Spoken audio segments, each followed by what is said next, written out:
Hey everyone, today I'm creating 5x7 birthday cards using the Call Me Crafty SheetLoad of template for June 2025. I am part of the creative team, so there is a playlist below where you can go and check out all of the different creators' videos and see what they've done to create something quite unique with the same sketch. Now, I am using up some cardstock today that is from Hero Arts. It is a pack that comes with navy, white, red, like a khaki colour, and a charcoal grey. The only one I'm not going to use is the white. I've put that aside, but I'm using all of these other colours for my card base because the design today has quite a bit of white, and I decided I'm just going to use up some of the stock that I have and do something a little bit different. Now, I'm also using some pattern paper from Paper Rose. I will put the name and the links to all of the things I've used today in the description box below. I'm running through picking all of the patterns that are a design that can go horizontal or vertical. There's a few things in this pack that are things like sentiments and cut aparts, and I've just skipped over those today, and I'm just using the ones that are literally just plain designs. I decided that because I'm working with a larger size card, I might try and use these silhouette stamps for my cards. Now, these are absolutely gorgeous. I don't think they're available anymore. They were from scrapbook.com, and they're these gorgeous little robots. And I'm not going to paint them. I'm just going to leave them black and white, and I'm going to see if I can make this work on the card front. Now that I've cut out all of the card bases and I've got all of the main panels that are going to be kind of that backing layer, I am trying to match them to the cardstock. Now, I really have picked two things that are very, very different today. So the sort of red, white, blue, charcoal and sort of tan color versus the pinks and blues means I really just need to avoid having the pink and the red together, and then everything else is working out pretty well. Now, when I was creating these cards, I wasn't trying to make everything match the sketch perfectly. You can see here that I've just put down a piece of the pattern paper straight onto the card base, and I haven't actually attached the little small parts that are supposed to jut out from the left and the right of the card sketch. You will see me in a moment add a few little pieces of pattern paper to simulate that look. But then as I work through, I kind of do add it to some, don't add it to others. And I'm just using up a load of leftovers today as well. So the color combinations are very, very mixed. And then the style of cards are quite mixed as well. So here you can see I'm adding these little pieces of leftover pattern paper, and I'm just adding them to the edge. Now, in the actual sketch, the intent is that you put these down first and then you layer the paper over the top. But either way, it simulates the same look. Now, there is another layer in the middle of the card sketch where I've chosen to use cardstock as the base layer. And then there is a piece of white paper with a strip across. For this first design, I was trying not to make them too busy because I really wanted to use the silhouette stamp, but you can see how large it is even on a 5x7 card. So for this, it was a little bit tricky to not have too many things going on and ensure that the card was, I guess, well balanced. When I chopped down the pattern papers for the backing layer, there was little strips left over on the edge, and they worked out absolutely perfectly for those little focal points that you can see piled over to the right. So my desk right now is a bit of a red hot mess, and I'm just trying things out.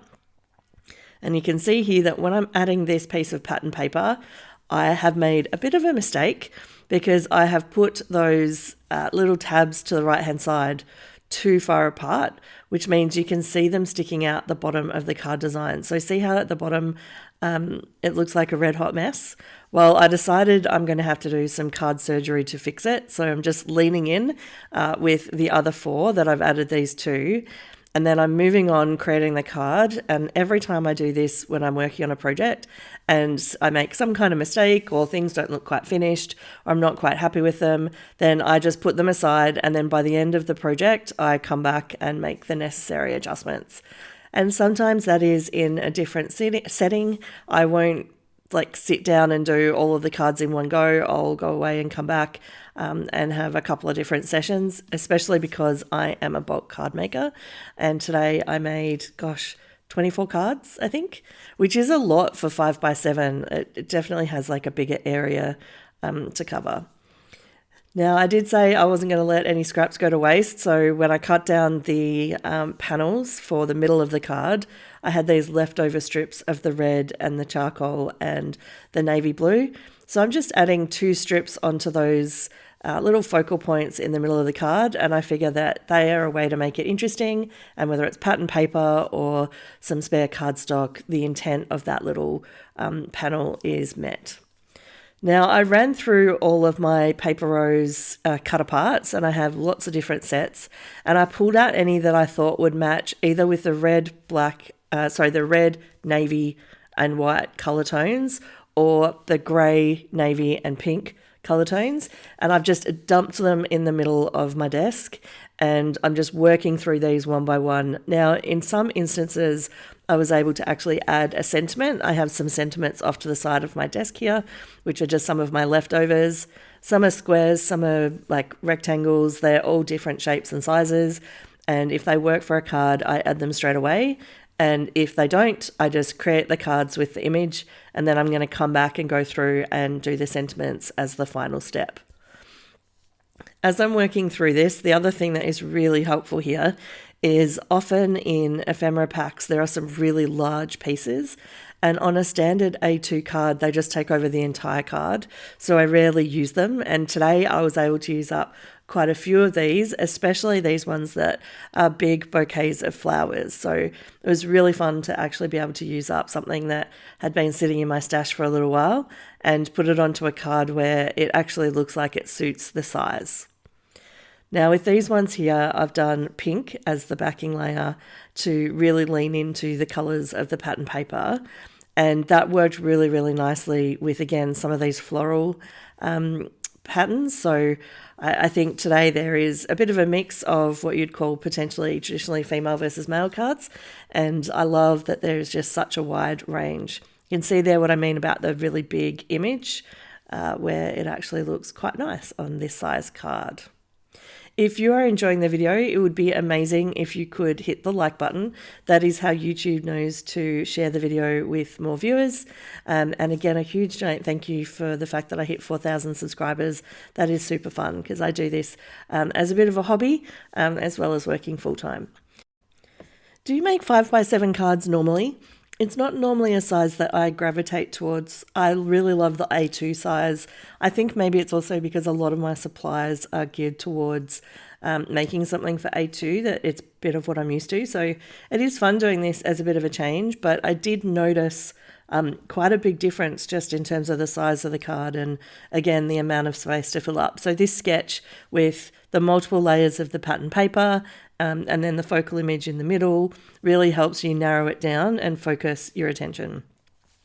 You can see there that I just figured out a way to cover up my error earlier, and that is that I just happen to have these happy birthday strips that have a white embossed happy birthday sentiment on them, and they were the absolute perfect width for this card. So sometimes that happens. I have no idea how. I put something aside and then somehow I find the perfect situation to use it. But it was really nice to know that each of those cards had been fixed and was now okay, and you couldn't see the fact that I had used a partial piece of pattern paper to complete the sketch below. Are there any types of ephemera on here that have caught your attention that you'd really love to know what the ephemera pack is called? I'm happy to try and look those up for you if you just put a comment below. It might be that you love these seagulls, or it might be the flowers, or whatever it is. They just come from so many different packs that I'm not going to try and search through and list them all specifically. But if there was one in particular that you were keen to see, then absolutely let me know. And you can see here that with the robot, gosh, that was super quick. With the robot, I figured out how to add a sentiment, and that was to use exactly the same trick I used on the mistake of a card. And I just added a little strip along the bottom, and it worked out perfectly. I was worried about where to put a sentiment with the robot because he took up so much of the card itself, and it was not a problem in the end. Now you can see here, this is on turbo speed. I think this is going 6 times speed. But I've just got a small happy birthday, and I've got my Versafine black ink, and I'm being particularly gentle and careful when I'm doing the stamping.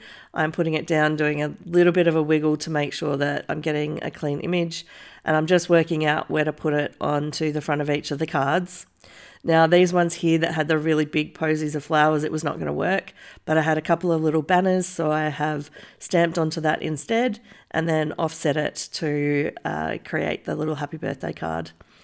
This violin was absolutely perfect. I was able to put that across a gap in the pattern paper on the feature panel in the middle. So again, if you can use what you have and it creates some extra space, and then that guides what you actually put on top of the card to finish it, it can work out really well in the end. I have put another video here that I think you might enjoy and a link to the playlist. Have a great day.